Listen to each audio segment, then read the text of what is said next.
Assalamualaikum warahmatullahi wabarakatuh. Alhamdulillah kita bertemu lagi dengan saya Dr. Suswanto MSI. Kali ini kita akan membahas tentang relasi ilmu politik dan ilmu pemerintahan. Saudara sekalian, ada yang memahami bahwa ilmu politik itu sama dengan ilmu pemerintahan. Ada yang memahami ilmu pemerintahan itu bagian dari ilmu politik. Bagaimana sebetulnya relasi antara keduanya, kita akan bahas pada pertemuan kali ini. Nah, sebelum kita menjelaskan tentang relasi kedua ilmu, yaitu ilmu politik dan pemerintahan, kita memahami dulu apa sebetulnya ilmu pengetahuan itu. Nah, ilmu dapat diartikan sebagai pengetahuan tentang struktur dan perilaku dunia natural dan fisik yang menuntut adanya sebuah pembuktian dan syarat-syarat tertentu. Dan ilmu adalah keseluruhan dari pengetahuan yang terkoordinasi mengenai pokok pikiran tertentu. Ya, ilmu adalah pengetahuan yang tersusun, sedangkan pengetahuan adalah pengamatan yang tersusun secara sistematis.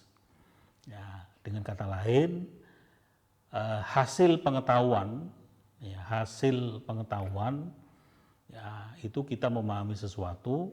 Ya, dan memahami sesuatu itu kemudian menghasilkan kita mengerti sesuatu, kita mengetahui sesuatu.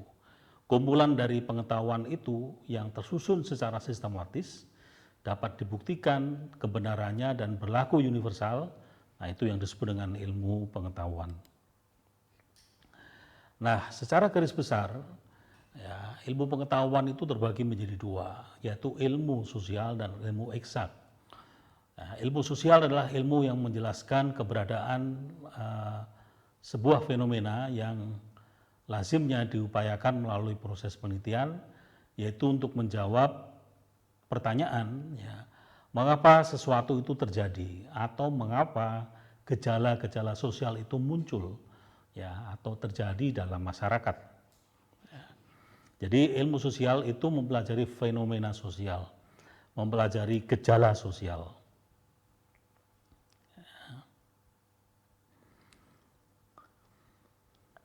Nah, secara sederhana, ya, ilmu sosial itu dapat diartikan sebagai ilmu yang membahas fenomena atau gejala sosial, yaitu relasi atau hubungan antara manusia dengan lingkungan sosialnya. Ya.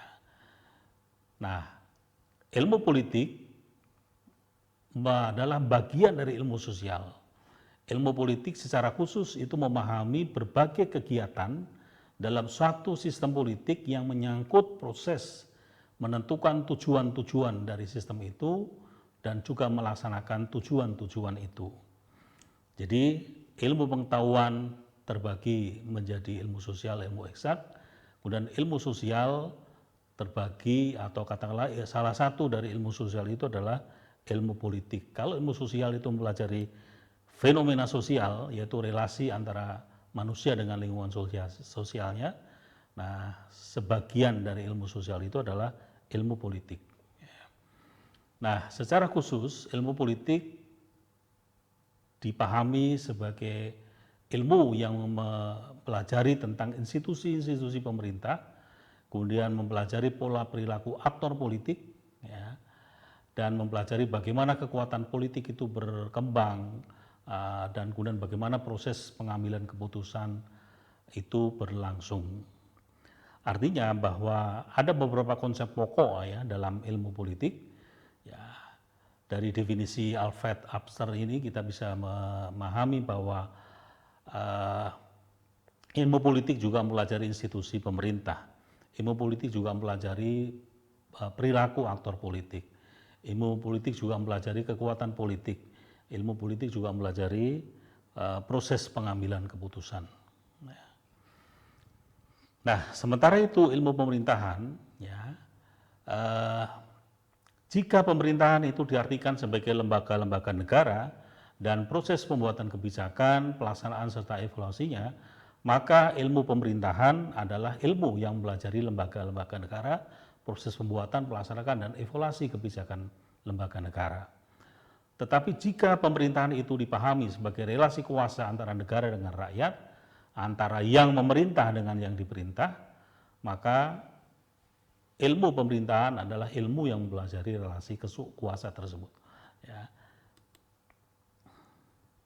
Nah, saudara sekalian, ya, relasi antara ilmu sosial dan ilmu politik, di satu sisi ilmu politik diposisikan sebagai subordinat dari ilmu sosial, sedangkan di lain ilmu politik diposisikan sejajar dengan ilmu sosial. Pemaknaan bahwa ilmu politik subordinat dari ilmu sosial itu berlaku dalam konteks pengertian ilmu sosial secara luas. Artinya sejalan dengan pengertian sebelumnya, yaitu ilmu sosial itu mencakup sosiologi, antropologi, psikologi, ekonomi, ilmu politik, sejarah, dan psikiatri. Ya. Nah, sedangkan pengertian kedua yang mengatakan bahwa ilmu sosial diposisikan sejajar dengan ilmu politik berlaku dalam konteks pemaknaan bahwa ilmu sosial yang sempit, di mana istilah ilmu sosial mengalami spesialisasi makna, yaitu ditunjukkan dengan penggunaan istilah ilmu sosial yang hanya untuk menyebut rumpun keilmuan yang spesifik, misalnya sosiologi, sosiatri, dan administrasi negara. Nah, terkait dengan penjelasan itu, maka kita bisa menyimpulkan bahwa ilmu pemerintahan di satu sisi diposisikan sebagai subordinat dari ilmu politik, ya, sedangkan di lain ilmu pemerintahan juga disejajarkan dengan ilmu politik. Nah, pemaknaan bahwa ilmu pemerintahan itu subordinat atau bagian dari ilmu politik berlaku dalam konteks bahwa ilmu pemerintahan belum memiliki metode keilmuan sendiri. Jadi metode keilmuannya itu menggunakan ya ilmu politik, metode keilmuan ilmu politik. Sedangkan ilmu pemerintahan diposisikan sejajar dengan ilmu politik kalau ilmu pemerintahan itu dianggap bukan lagi studi atau kajian, tetapi ilmu yang memiliki metode keilmuan sendiri. Bahwa metode keilmuannya itu juga ada kemiripan ya atau bahkan meminjam dari ilmu politik. Dalam ilmu sosial itu niscaya, ya, sesuatu yang niscaya. Ya. Nah, demikian pembahasan pada hari ini. Terima kasih atas atensinya. Assalamualaikum warahmatullahi wabarakatuh.